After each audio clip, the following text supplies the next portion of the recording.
Hi, I'm Randy Hollenbeck, and this is Talking Music Live. Today on the show with Anthony Rocky Lamonde. How you doing? I'm doing great today, man. Working in the studio, getting some stuff done. We wanted to talk about music from the 412, the Pittsburgh Underground. Can you tell me a little bit about that? Okay, it's a video music channel. It's going to be. When I say that it's a station, it's going to be on the website. You'll be able to watch it on the website, but it's also going to be a Roku channel as well. So, and it's going to go 24/7. Um, it's going to play nothing but original music because that's really what I'm trying to push is original music. So it's that's what the focus is actually on getting original bands heard and maybe a culture in this town where people go out and see original bands a little bit more. So getting in front of people is really what my goal is in the station. Um, so it's going to be music videos playing all the time. So it's going to be local bands a lot, mostly Pittsburgh bands and things like that. But we also have a couple guys who are working with me. Tim Thomas, who does a Second Scene magazine, he works with a lot of bands from over in Europe and all over the world. And so we'll be focusing every once in a while on a couple of those bands. Like there'll be segments for that. And unsigned or smaller bands from anywhere that want to send me their stuff, I would play. So it's not all Pittsburgh. It's going to be very much focused on Pittsburgh. So there's also going to be produced shows on it. I do my own show. So on my show, it's kind of like a late night show where I talk to the bands about. I'll interview them. I'll interview the bands. I'll have an acoustic act on the show, and I have somebody that's involved in the music industry in some way, a light man, a sound man, someone who owns a bar, things like that.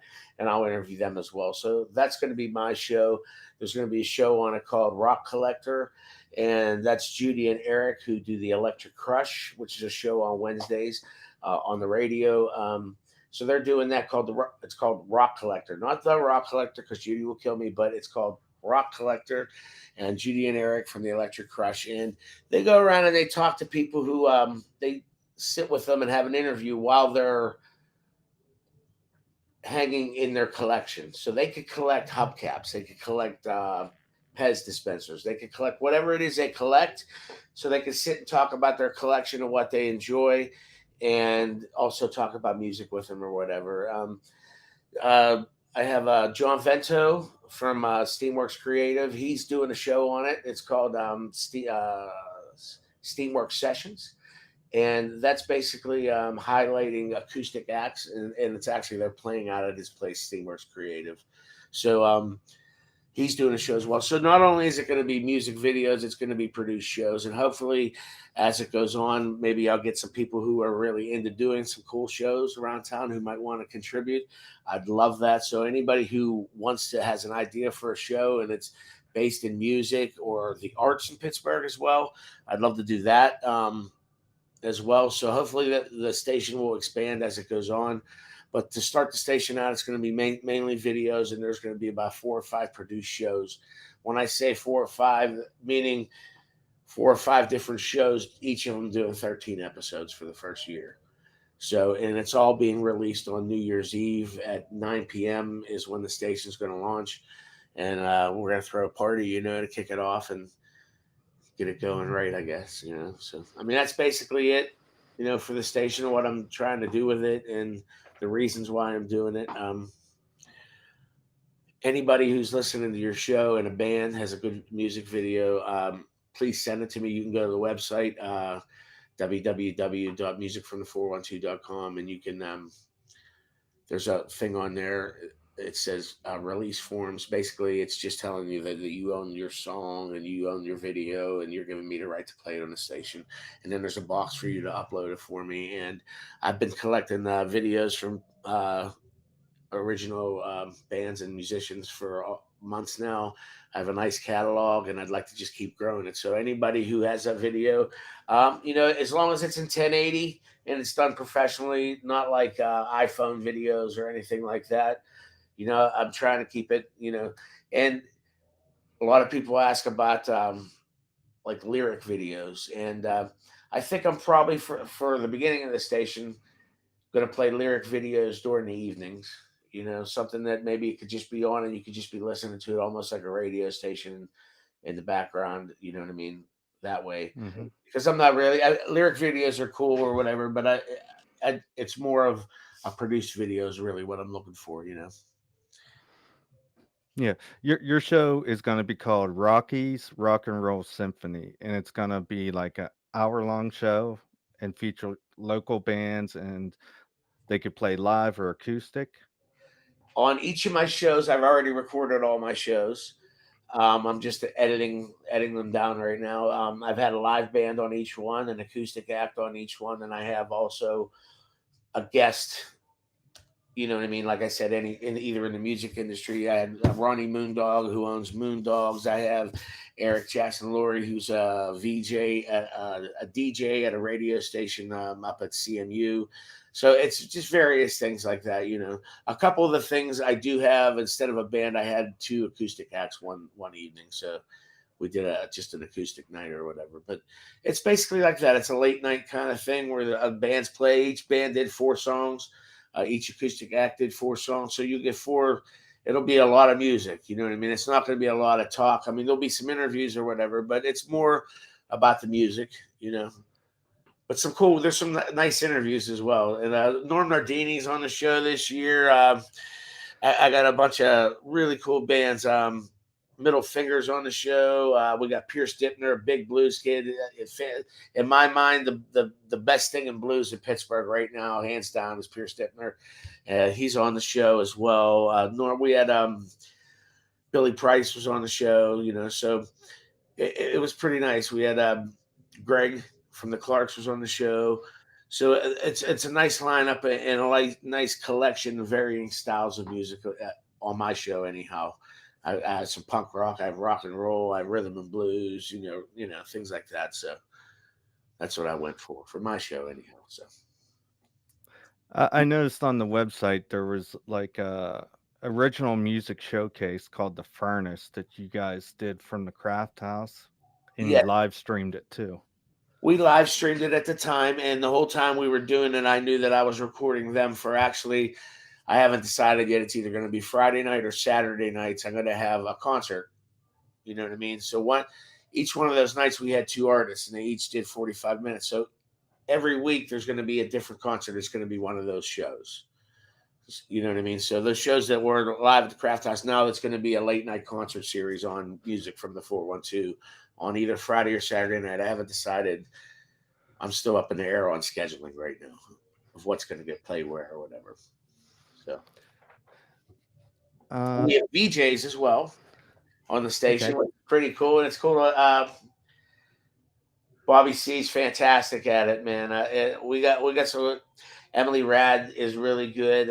We got Jen from a Common Cron is on it, and we also got Brian McGee. He's a local guy who's always been into music. It, very knowledgeable on music and stuff like that. So it's been fun to try to do that, and that's a work in progress because we're doing this all ourselves. Basically, my friend Ray Mongelli, who's been doing a lot of video work around town, and he's done movies and things like that.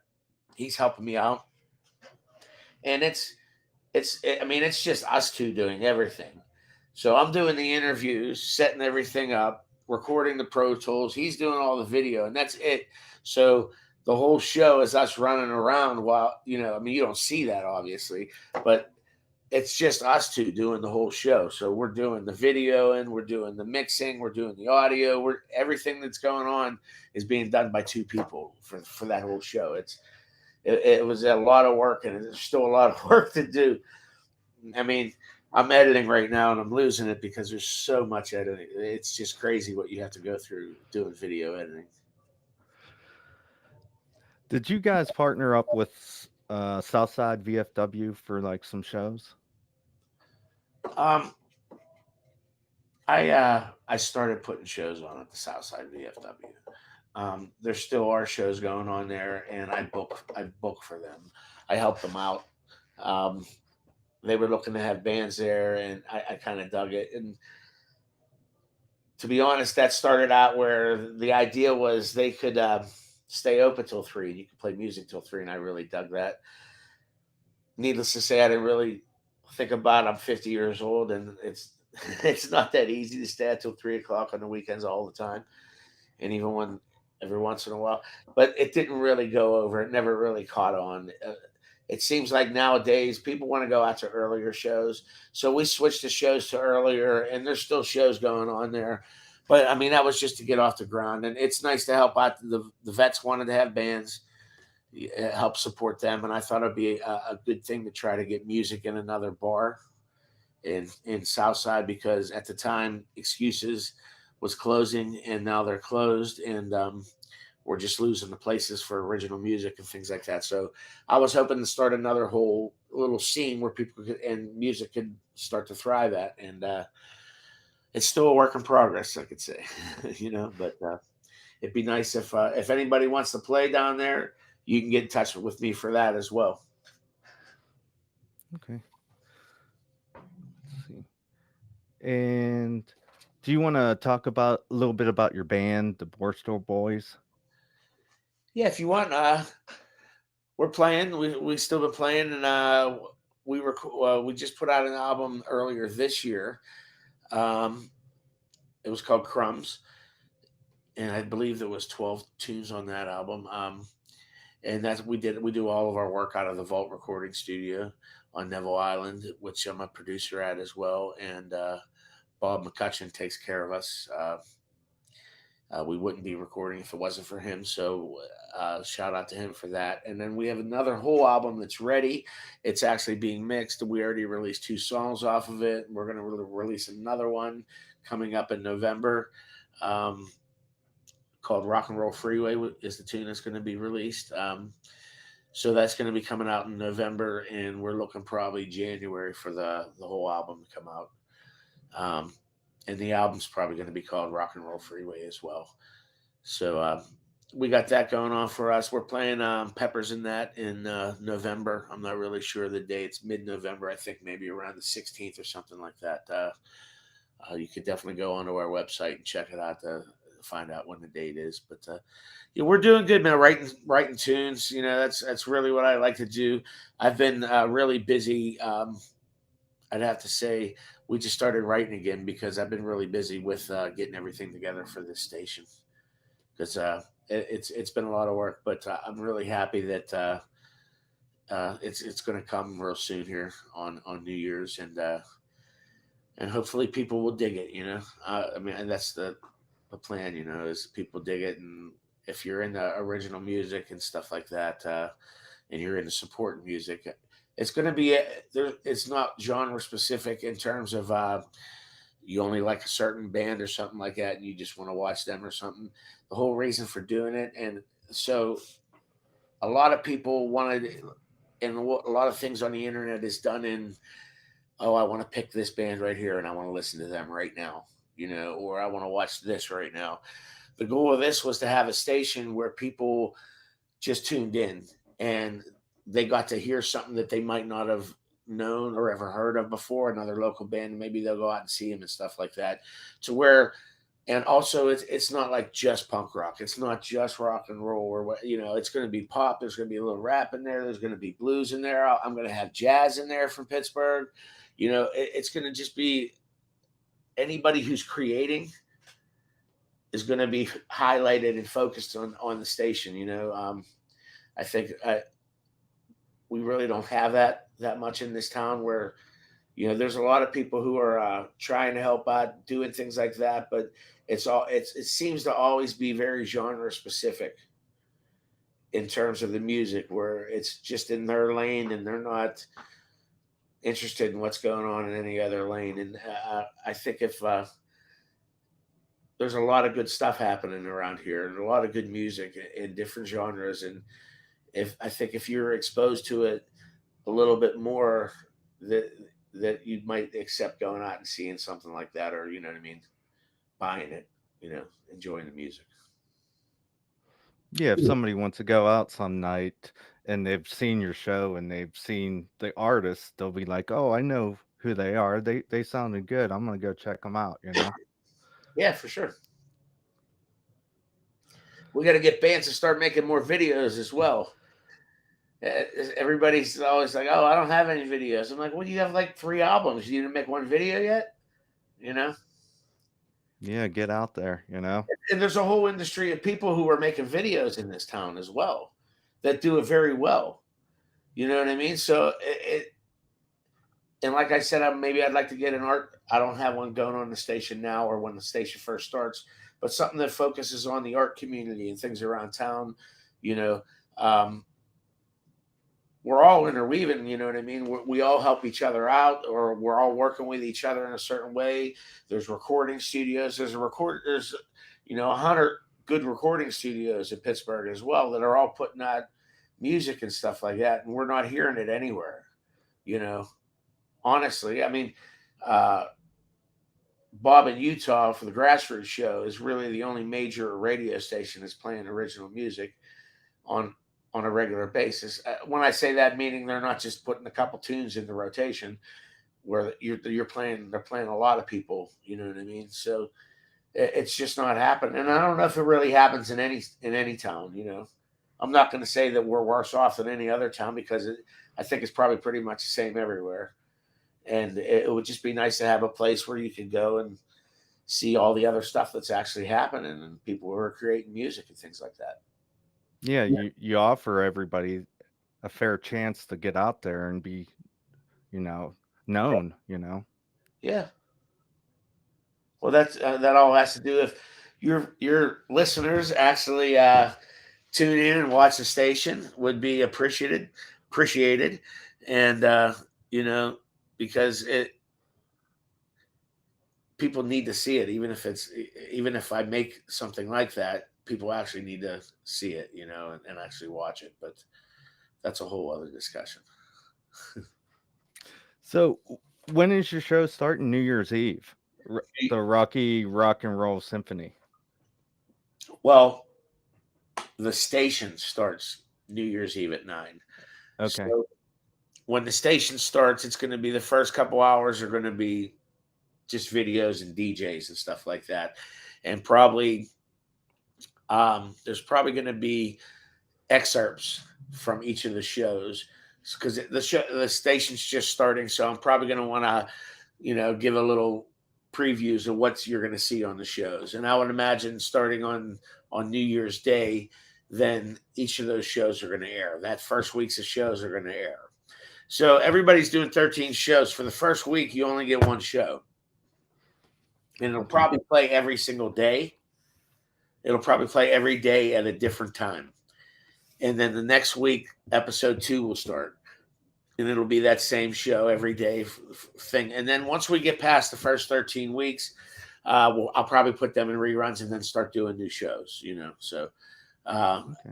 I've been really focused on getting the first 13 shows done for my show anyhow, also with getting the station done, which was, you got to figure out a place who's hosting it, where you're storing all that content and all that other stuff, because then it's all the fees of storing things like that and hosting, and there's schedulers involved and things like that, which, well, you would think a scheduler should be very easy, but it isn't. You actually have to buy a program that's $1,000 a year just to put a scheduler in. So it's one of those things. So, and also I'm looking to get advertisement. I'm looking for. I've been doing this all out of my own pocket to start this for the first year and a half. Every piece of equipment, everything I've done, I just paid for myself, and it'd be nice to get some advertising. And when I say advertising, I don't want like you know a tennis shoe commercial. I want things that are like clubs around town that are having bands. I'd love to have them like that be like advertising. The people who are putting on shows around town, art things, the symphony, more focused more really on art, things like that. But and then eventually an Energizer commercial probably comes in, and that's when the station is ruined. So if you see an Energizer bunny commercial on my station, I pretty much have nothing to do with it anymore. That's all the questions I have. Thanks for coming on the show today. Is there anything else you'd like to add? No, man, I'm good. Thank you for having me. Thank you for letting me tell people what I'm trying to do and explain it to them and things like that, I appreciate it.